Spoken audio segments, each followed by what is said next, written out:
T'entends pas? Plus fort! Je transmettrai votre enthousiasme en mettant en scène.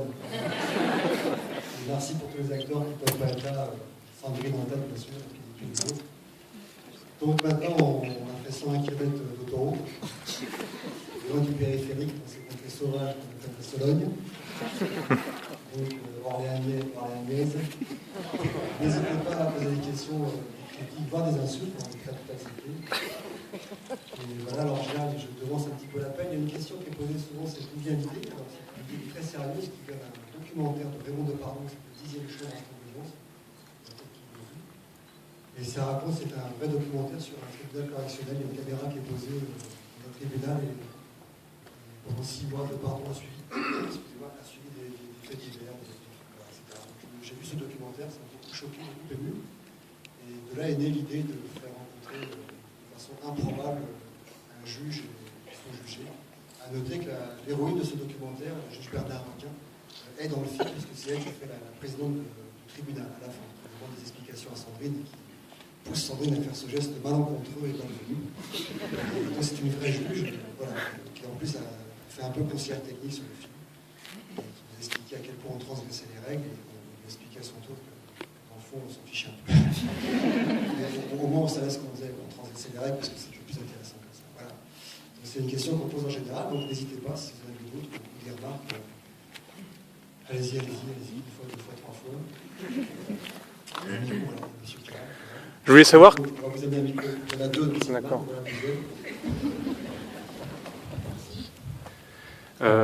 J'ai vu qu'il y avait Terry Gilliam qui était dans les crédits. Est-ce que c'est celui qui a les tatouages sur les phalanges? Je dirais qu'il a vieilli, voilà. il n'est pas revenu. Et comment vous est venu, comment vous l'avez contacté Terry, quelqu'un que je connais depuis 13 ans maintenant, que je l'ai rencontré à Londres quand j'ai présenté le créateur dans lequel il y avait déjà Terry Jones. Donc, ceux qui connaissent pas les Monty Python, c'est l'autre éditeur de Monty Python, c'est Terry Jones, le metteur en scène de Sacré Grage de Brian. Il y avait Terry Gilliam qui était là, et puis il était très curieux du travail, très curieux quand il a vu Bernie, on est resté en relation. Il est venu faire un petit caméo déjà dans L'Enfermé dehors avec Terry Jones. Et quand j'ai présenté le vilain, il était accompagné d'un monsieur qui s'appelle Ray Cooper. Peut-être certains qui aiment le rock connaissent Ray Cooper, c'est le présentateur chauve de la BBC qui parle en anglais. C'est le percussionniste et le batteur de Clapton, de Elton John et de certains albums des Stones. C'est une vraie légende du rock que j'ai vu voir quand j'étais bon sur Paris. Parce qu'ils faisaient des tournées mondiales, dont un documentaire qui est très connu, c'est Elton John en Russie en 79, à l'époque où il y avait encore la Russie soviétique. Et donc c'est un autre personnage de légende. Voilà, donc, tous les deux se connaissent très bien. Ray Cooper ayant été le producteur de la vie de Brian pour George Harrison, et donc c'est historique. Et donc ils sont tous les deux venus faire un petit cadeau dans le film à mon grand plaisir. Ils ont fait ça très sérieusement. Voilà. Terry m'a dit qu'il avait tout fait avec l'accent texan. Personne ne connaît l'accent texan en France. Faire ce qu'il voulait, voilà, c'est ce qu'il a fait. Il a eu l'idée du triangle sur le front, et puis c'était fait dans un sous-sol extrêmement rapidement. Et puis il y a d'autres caméos, donc les cinéphiles ont peut-être reconnu Gaspardo et Yann Kounen. C'est le co-détenu, donc l'idée qu'on soit tous les trois derrière des barreaux, c'était assez comique, parce qu'à l'époque c'était un peu ce que tout le monde souhaitait. Et puis il y a bien sûr l'arrivée surtout d'un certain Dujardin qui ne connaissait pas cet acteur, il a de l'avenir, parce qu'il était assez vieux. D'ailleurs, j'ai une remarque, en fait, quand il était à l'écran, je pense qu'il y a, il me semble qu'il y a des gens qui ont dû louper ce qui est écrit juste en bas de l'écran, et je pense que ça mérite un deuxième visionnage du film. C'est l'astuce marketing. C'est ce qui devrait vraiment pousser les gens à revoir. C'est ce que je vais faire. Mais au-dessus, alors, on a profité du fait qu'il y a des gens qui vont pouvoir glisser plein de bêtises en dessous. Bah, je les ai vus, moi. Ça a marqué, mais il y a un paquet de bêtises. Sur le Tour de France en 2 jours. Soupçon de dopage pour le vainqueur, et on s'est dit, bon, on va mettre ça, c'est déclaré. Et en fait, les gens les voient plus comme mais surtout sur des écrans aussi grands que cela. Donc, je tiens à remercier l'accueil. Bravo, la salle est magnifique. Et donc, effectivement, on finit par un peu tout voir. Tout truc rigolo, manifestation des Alzheimer et du 119. Et puis un bal trap avec des aveugles, 15 morts, 9 blessés. Enfin, faut revoir le film une deuxième fois pour. C'est des choses, ces caméos qui sont arrivés longtemps après la fin du montage. Le film a été monté en fait le début mars. J'ai continué le montage et on a refait des tournages, notamment des scènes que je voulais refaire en termes de comédie. C'est là où on a fait tous ces petits caméos des spots télé. Au début, j'avais peur que la petite tranche télévisuelle soit efficace sur le plan de la comédie et esquinte la scène où il pleure parce qu'il voit tout le mal qu'on vit. Mais en fait, il y a largement la place pour à la fois ce petit moment d'émotion et cette moment de farce. Donc j'ai refait ces scènes-là avec notamment Thierry, Jean et consorts. Ouais. Et à l'époque des DVD, c'était dans les bonus cachés. À l'époque des DVD, c'était bien. Maintenant, il y a les Blu-ray. Ouais.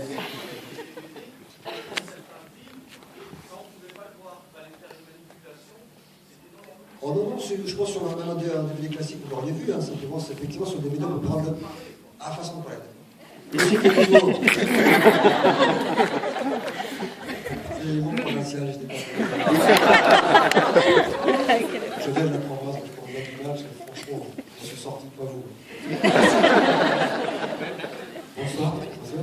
Voilà, moi j'ai pas de questions, mais juste une petite remarque. Merci de nous faire rire, parce que les temps sont difficiles. Et voilà, donc continuez à faire du cinéma comme ça. Et ce que j'apprécie beaucoup justement dans le cinéma français par rapport aux Américains, c'est cet humour franchouillard. Voilà. Voilà, donc voilà, je vous remercie et je pense que beaucoup de gens pensent comme nous. Continuez à faire des films comme ça et on viendra. Merci à tous les franchouillards. Alors,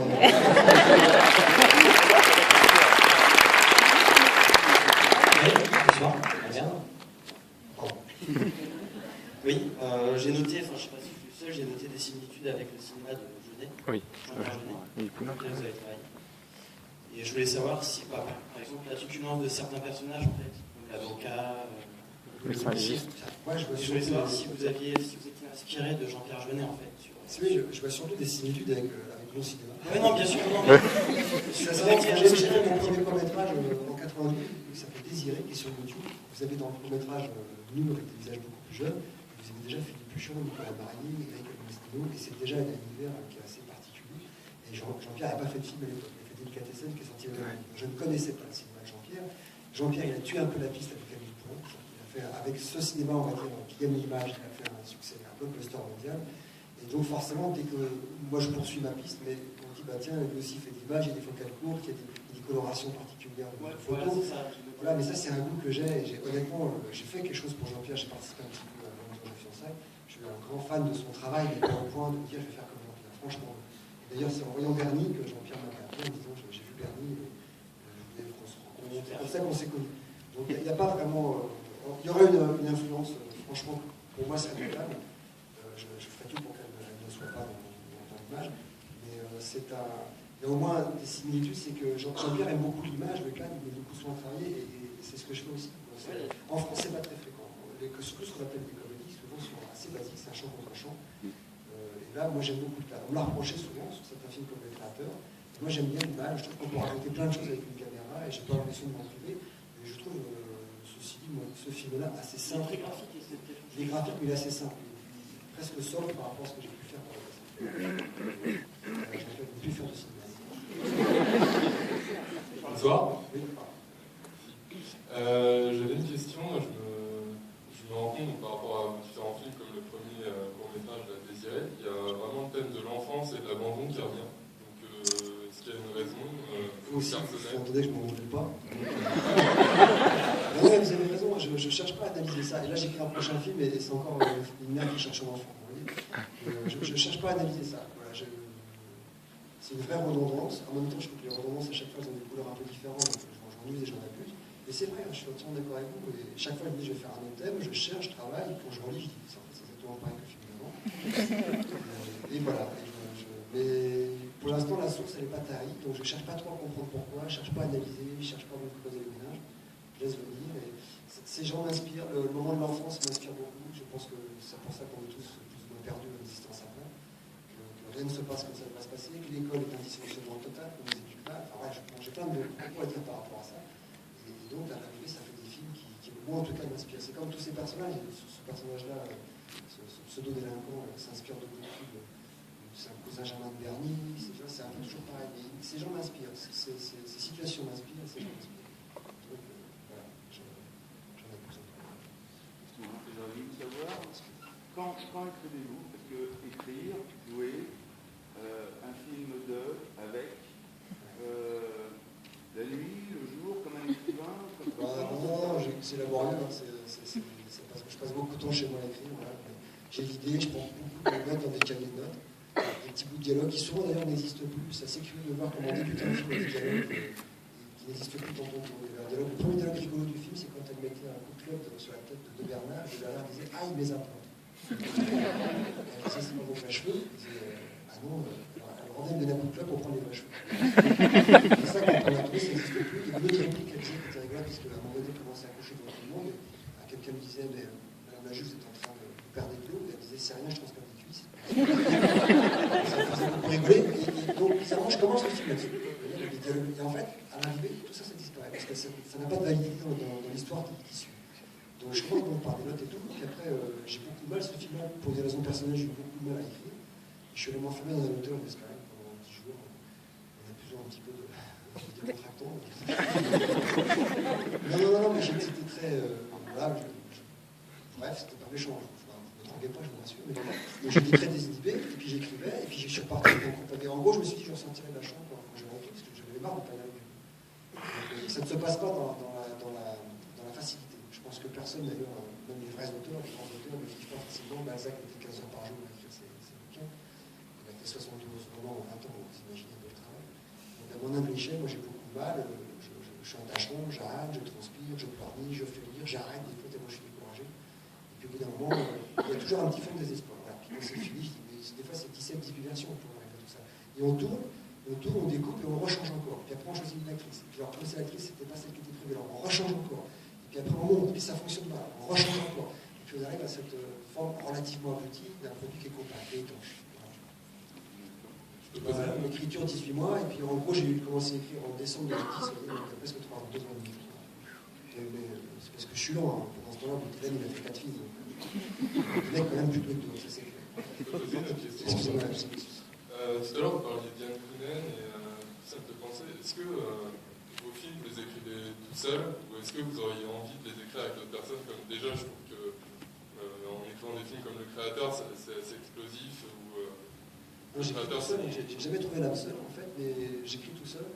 Mais souvent je consulte, c'est-à-dire que j'ai des contradicteurs positifs, notamment un qui est cité à la fin du film, c'est Eric Bénard, qui est un metteur en scène et un réalisateur, qui avait écrit Le Convoyeur, d'ailleurs c'est pour ça que j'ai connu, et c'est qu'il a un grand esprit analytique, donc j'écris et après je leur soumets. Et il faut qu'ils aient lu ce que j'ai voulu écrire. Voilà. C'est même pas une question que c'est drôle ou pas drôle, la question elle se pose pas pendant plusieurs versions, parce qu'au début c'est jamais drôle. C'est au bout d'un moment, une fois que j'ai un petit peu isolé le drame et je m'en suis détaché, que je commence à ironiser sur le drame en question. C'est plus des drames rigolos que je fais que des vraies comédies. Les vraies comédies, c'est Fredo, c'est La Biche, le cinéma Weber, c'est très grande comédie, c'est très bien fait, c'est des pitchs particuliers, c'est des castings particuliers.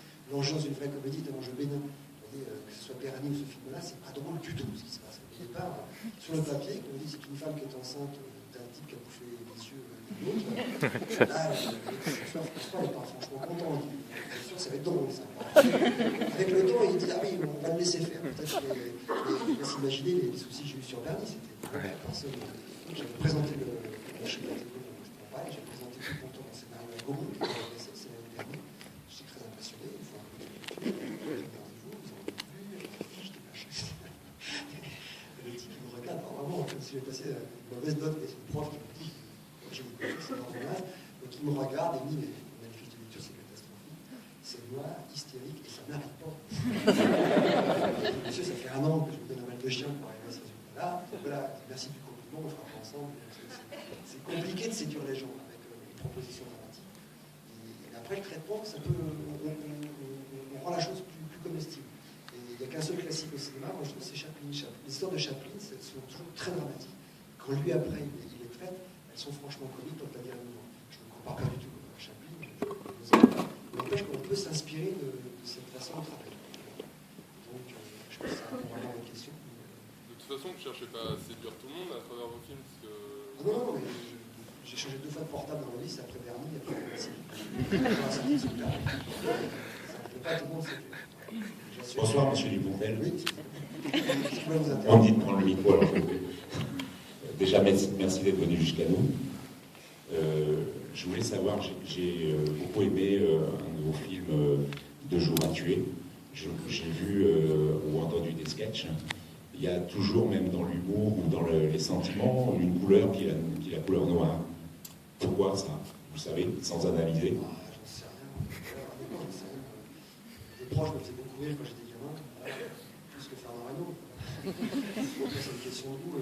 Je pense que c'est une façon d'exorciser ses angoisses. On rit de ce qui fait peur. Ces personnages-là me font peur. L'histoire de Bernard me fait peur. Ce type qui est accusé de quelque chose qu'il n'a pas fait, ça me fait peur. Donc du coup, on finit par rire. On écrit ce qui nous fait peur et après on finit par rire de sa propre peur. Voilà, c'est tout. Il n'y a pas... je suis un grand fan de Monty Python aussi, des choses comme ça. Il n'y a pas de calcul en fait. Voilà. Malheureusement, je ne peux faire que ça. C'est consternant, mais c'est comme ça. Il y en a qui aiment le temps. Les gens aussi, ils aiment bien. C'était renseigné avant.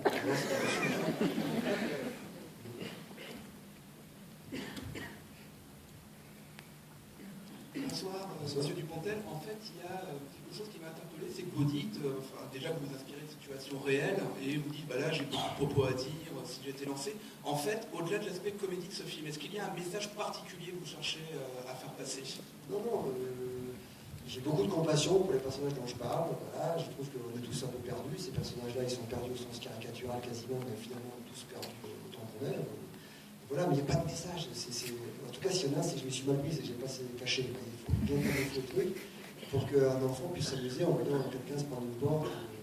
S'il est vraiment un peu trash, le coup des yeux de M. Delis, il n'y a pas de message. Il y a des gens qui font des vrais films à message, notamment Ken Loach, dans le domaine social, c'est un vrai génie de discours. Ils arrachent des larmes avec des histoires de tous les jours. Et puis, pareil, de pardon, voilà, c'est des vrais auteurs de message. Il n'y en a pas. Au début, bien sûr, j'ai un propos, puisque je me lance dans ce sujet-là, puisque ça me parle. Après le traitement, je fais tout pour camoufler le message avec un grand coup de peinture, si possible rouge. Bonsoir, je voulais vous remercier. Ça fait très longtemps que je n'ai pas autant ri au cinéma. Et c'est pas chose facile. Et en même temps, j'ai été extrêmement émue et captivée par le lien qui unit les deux personnages principaux qui au départ venaient d'un univers complètement opposé. Donc, merci beaucoup, parce que franchement, ça me réconcilie avec la comédie. Bon,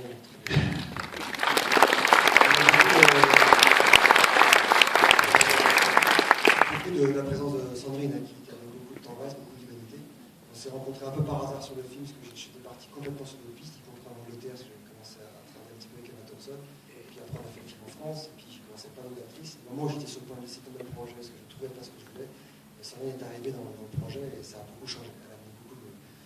Ce qu'elle dégage, presque inconsciemment, c'est que les scènes de colère qu'on a fait en répétition, elle dégage beaucoup d'empathie, beaucoup de tendresse, beaucoup d'humanité. Le rouge un peu noir est largement rose avec elle. Je ne pensais pas qu'une grande blonde tendre pouvait faire la blague, alors je cherchais une petite brune agressive. C'est un vrai préjugé crétin de temps en temps. Il ne faut pas juger les blondes. Voilà. Pourtant, Dieu sait si elle l'est. Non, mais il y a beaucoup de ce que vous dites qui vient de la relation avec Alexandre. L'humour est légèrement cynique, c'est excellent. Certaines petites blagues par rapport à une certaine corporation, on ne citera pas, excellent aussi.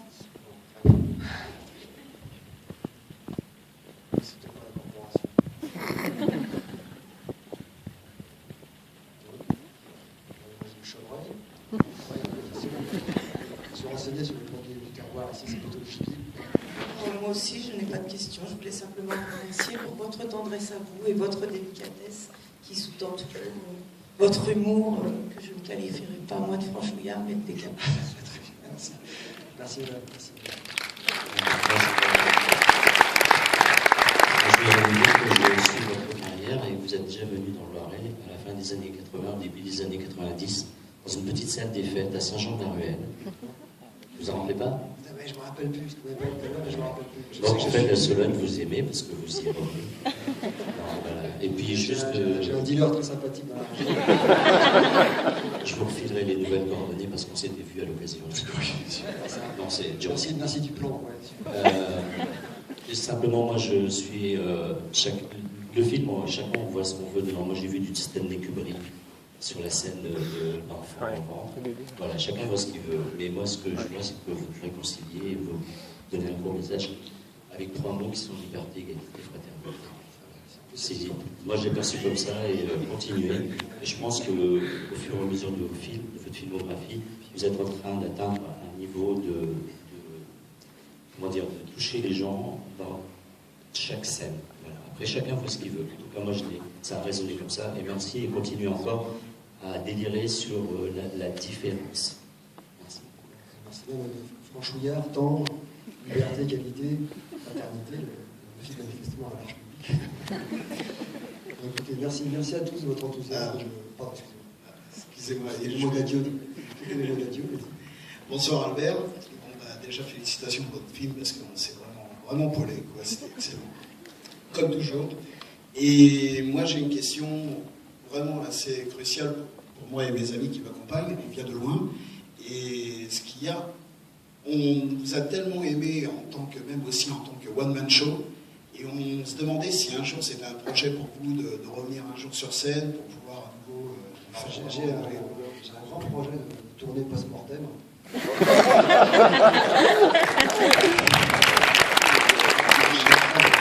suis en train de bosser le concept des hologrammes. Remplir des cimetières d'ici, j'espère que c'est possible. En fait, le One Man Show, c'est la seule porte qui s'est ouverte dans cette forteresse qui s'appelle, en gros, pour moi, le show business. Je ne dis pas vraiment une nuance à l'époque, il y a plein de choses. Et c'est la seule porte qui s'est ouverte. Je me suis engouffré là-dedans, mais j'étais venu pour faire du cinéma. J'avais vu des films, notamment Le Brésil de Monsieur Villam en 85, qui m'avait totalement bouleversé. J'ai vu 3 ou 4 fois la semaine de sa sortie. Et voilà, maintenant, lui aussi a fait de la scène. Enfin, pour faire de la scène, c'est beaucoup moins coûteux de monter sur une scène avec un Jenny Basket et raconter des sketchs, qui étaient déjà de mon truc. Mais dès que j'ai eu 3 francs 6 sous, je suis parti faire du cinéma. J'ai beaucoup plus d'outils de récit, de narration, d'émotion avec la caméra. La scène, au bout d'un moment, c'est ce que je disais à des gens tout à l'heure qui m'en parlaient également, parce que ça remonte quand même pour les plus jeunes à 22 ans, donc certains étaient pas nés. Au bout d'un moment, au début, je trouvais ça bien le spectacle. Quand les gens commençaient vraiment à rigoler, ça ne m'amusait plus du tout. Je rentrais sur scène et ils se tapaient sur le cuisse. Quelque part, ils avaient plus le spectacle. Il faut au moins convaincre les gens qu'on est loin, parce que je vais trouver si drôle que ça. Et au bout d'un moment, c'est vrai que ça devient un peu une sorte de posture sociale qu'on adopte malgré soi. Et le type, il achète sa place, souvent cher, trop cher d'ailleurs, et il rigole en achetant sa place, et quelque part, il m'a tué. Donc ça tombe bien parce qu'il voulait faire du cinéma. Mais j'ai bien arrêté. En 22 ans, j'ai jamais eu envie de revenir sur scène. C'est assez curieux. L'objectif était clair dès le départ. Enfin, en tout cas, merci de ces souvenances de point de vue. Alors on termine peut-être par Madame ou Mademoiselle. Je me demandais comment vous était venue l'idée du personnage de l'avocat Veil. L'avocat Veil, c'est Nicolas Marié, l'excellent Nicolas Marié, qui s'appelle Maître Tronos, qui en grec veut dire Veil. C'est authentique. On ne renonce pas à l'idée d'éduquer les masses, vous voyez. Et Tronos, en fait, c'est un vrai cliché. Alors, dans ce documentaire dont vous avez parlé, qui est à l'origine de cette idée, il y a un avocat c'est authentique, qui commence à plaidoyer en disant Madame la juge, mon client comparaît aujourd'hui devant vous, pour avoir tapé sa femme, bon, on a tous tapé nos femmes. Je vous assure, c'est vrai. Donc, quand vous avez vu une telle caricature d'avocat, après on cherche qu'est-ce qu'on pourrait faire, on prend un mec pas très original, c'est un vrai piège pour l'acteur, qui a eu beaucoup plus de mal qu'on l'imagine, il a beaucoup répété, il y a eu vraiment des moments où il doutait beaucoup. Et puis un jour, c'est venu, il avait sa robe d'avocat en répétition. Là, c'était formidable. Le seul souci qu'on a eu, c'est que les gens rigolaient pendant la prise derrière. Il y a encore quelques-uns qui se rient, vous verrez peut-être à la deuxième vision, à la troisième, c'est ton jamais. Et donc, pour moi, c'est un cliché, c'est pas une idée très originale, mais c'est la façon dont Nicolas Marié vend ce personnage qui est formidable, parce qu'il est très sincère, le taquet. Il croit vraiment, il faut le voir après, c'était étonnant. Savez-vous, alors, quand il dit savez-vous qu'en Nouvelle-Guinée, là aussi, c'est un truc qui est vrai, qui vient d'un bouquin qui s'appelle De l'inégalité parmi les sociétés, mais rigolez, c'est vrai. Et ils ont découvert qu'en Nouvelle-Guinée, effectivement, le peuple des montagnes était anthropophage et pas le peuple du bord des mers, parce que le bord des mers mangeait des poissons avec des protéines, et inconsciemment, ceux des montagnes n'avaient pas de protéines, et donc se bouffaient entre eux. Et on ne peut pas le savoir. Donc ils avaient invité des rites, ils avaient inventé des tas de choses comme ça, et c'était anthropophage pour ça. Les scientifiques, après, ont répondu, tout ça c'est vrai, mais évidemment, le dire en pleine plaidoirie, c'est un peu malvenu, et le dire avec sa conviction sur l'argument, c'est bien franchement ridicule.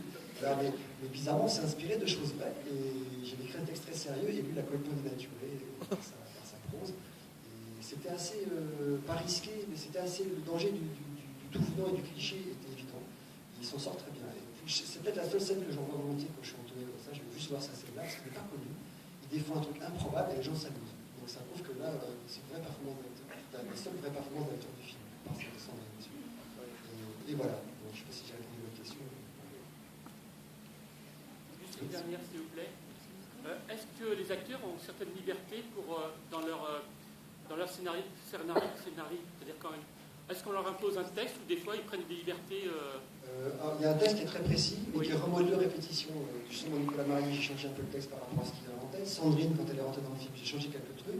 Il Il y a une seule scène qui est improvisée, c'est la scène du berceau à la fin, quand on choisit les prénoms. Tout ça, c'était pas du tout écrit, il y avait une scène beaucoup plus classique, où on se regardait, Fontaine, etc. Et je sais plus comment c'est venu, on a commencé à inventer un prénom, et du coup, la scène, on n'a inventé qu'un tiers, parce qu'il y avait 2 tiers entre les faux rires que ça donnait, et les autres prénoms. Et on passait son temps à... Donc ça a été improvisé. Le reste, moi, je laisse toujours liberté aux acteurs, s'ils ont quelque chose de mieux. Et la plupart de ces acteurs-là s'accrochent au texte, avec beaucoup de rigueur et de fidélité. Et puis, de temps en temps, il y a des choses qui sont inventées. Sandrine, quand elle hausse les sourcils, quand il dit Valérie Crétin, puis elle fait quand même, c'était pas écrit, quoi. Elle en rajoute, etc. Et elle construit la scène. Elle s'entendait très bien avec l'acteur Philippe Huchon, qui fait le juge de Bernard. Dans mon gauche, sur le plateau, c'est lui qui est l'acteur, c'est lui qui me surveille quand je fais l'acteur du tour. Et tout ça, c'est des trucs qui sont totalement. On ne peut pas les écrire, on peut juste espérer que ça arrive. Et puis, ma foi, de temps en temps, ça vient. Il y a des répétitions avant, il y a des gens qui se connaissent très bien. Sur le plateau, il ne peut plus se passer grand-chose. Il faut juste que les gens soient bien prêts. Donc voilà, une marge de liberté. Yolande Moreau, dans Fumée dehors, tout ce qu'elle avait fait, c'était une improvisation totale. Et d'ailleurs, quand elle est venue, on la voit, Yolande Moreau, c'est elle qui met le bébé dans le four à pain. La maman des bruits. Et quand je suis venu sur le plateau, autant Sandrine était très demandeuse de conseils, de direction finalement d'acteur, d'actrice, autant Yolande, le peu qu'elle est venue, je me dis on va faire ça comme ça, elle m'a dit ta gueule et va derrière. Et je comprends aussi ça, donc j'ai pu le mettre tranquillement derrière la caméra, et c'est un spectacle, elle a déjà une idée de ce qu'elle va faire avant d'attaquer sa scène. Donc c'est un peu foutu. Voilà. Moi je voudrais... Non, je suis à côté. Je voudrais quand même, avant de partir, avant de vous remercier bien sûr de votre présence ce soir, si nombreux, et merci encore. Moi je voudrais quand même, pour le plaisir, qu'on parle, qu'on dise quelques mots sur cette belle personne du générique que l'on appelle Camille. Oui, Camille. Et Camille, je la connais très peu en fait. Je suis un grand fan de son album Le Fil que j'avais écouté en boucle à l'époque, de la Fumée dehors justement. Et quand le film était fini, je juste demandé est-ce qu'elle pourrait venir à une projection. Donc, elle est venue avec beaucoup de gentillesse. Et après, on lui dit est-ce qu'il fallait quelque chose, et elle a fait quelque chose que vous entendez à la fin qui s'appelle 9 points fermes, qui est forcément en rapport avec le film. C'est une chanson qu'elle a écrite avant. Et ça m'a beaucoup touché. Voilà. Donc j'espère qu'on va verra chanter cette chanson. Voilà. Merci à tous, merci d'être venus, merci de votre accueil.